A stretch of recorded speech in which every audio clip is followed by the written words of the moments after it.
مخصوص نشستوں پر نظر ثانی کیس سے پہلے سپریم کورٹ کے جسٹس منصور کا اہم فیصلہ جاری۔ فیصلے میں کہا گیا کہ نظر ثانی آرٹیکل 188 اور رولز کے تحت ہی ہو سکتی ہے۔ نظر ثانی کے لیے فیصلے میں کسی واضح غلطی کی نشاندہی لازم ہے۔ آپ کو اپڈیٹ کر رہے ہیں مخصوص نشستوں پر نظر ثانی کیس سے پہلے سپریم کورٹ کے جسٹس منصور کا اہم فیصلہ جاری، جس میں کہا گیا ہے کہ نظر ثانی آرٹیکل 188 اور رولز کے تحت ہی ہو سکتی ہے۔ نظر ثانی کے لیے فیصلے میں کسی واضح غلطی کی نشاندہی لازم ہے۔ نظر ثانی آرٹیکل 188 رولز کے تحت ہی کی جا سکتی ہے۔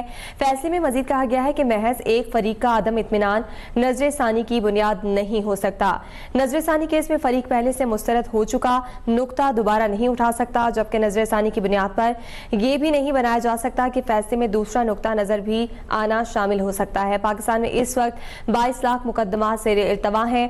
فیصلے میں مزید کہا گیا ہے کہ سپریم کورٹ میں 56,000 سے زائد کیسز زیر التوا ہیں۔ اس پر ہم بات کریں گے، ہمارے نمائندے احمد فواز ساتھ موجود ہے۔ احمد، بتائیے گا مزید کیا کہا گیا ہے اس فیصلے میں؟ جی بالکل، یہ مخصوص نشستوں پر نظر ثانی کیس سے پہلے جسٹس منصور علی شاہ نے ایک اہم فیصلہ جو ہے وہ جاری کیا ہے، اور اس فیصلے میں یہ لکھا گیا ہے کہ نظر ثانی آرٹیکل 188 اور رولز کے تحت ہی ہو سکتی ہے۔ نظر ثانی کے فیصلے میں کسی واضح غلطی کی جو نشاندہی ہے وہ لازم ہوتی ہے۔ محض ایک فریق کا عدم اطمینان نظر ثانی کی جو بنیاد ہے وہ نہیں ہو سکتا۔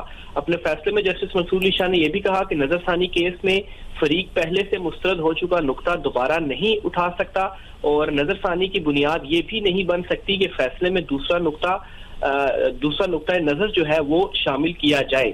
فیصلے میں مقدمات کا بھی حوالہ دیا گیا کہ پاکستان میں اس وقت 22 لاکھ مقدمات زیر التوا ہیں، اور ان میں سے سپریم کورٹ میں 56,000 سے زائد کیسز زیر التوا ہیں۔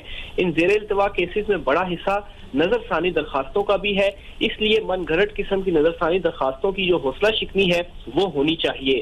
جسٹس منصور علی شاہ، جسٹس محمد علی مظہر اور جسٹس شاہد بلال حسن پر مشتمل یہ بینچ تھا 3 رکنی، جس نے یہ فیصلہ جاری کیا ہے۔ جی بہت شکریہ احمد فواد، آپ نے تفصیلات فراہم کی۔ ابھی سبسکرائب کریں تاکہ کوئی خبر رہ نہ جائے۔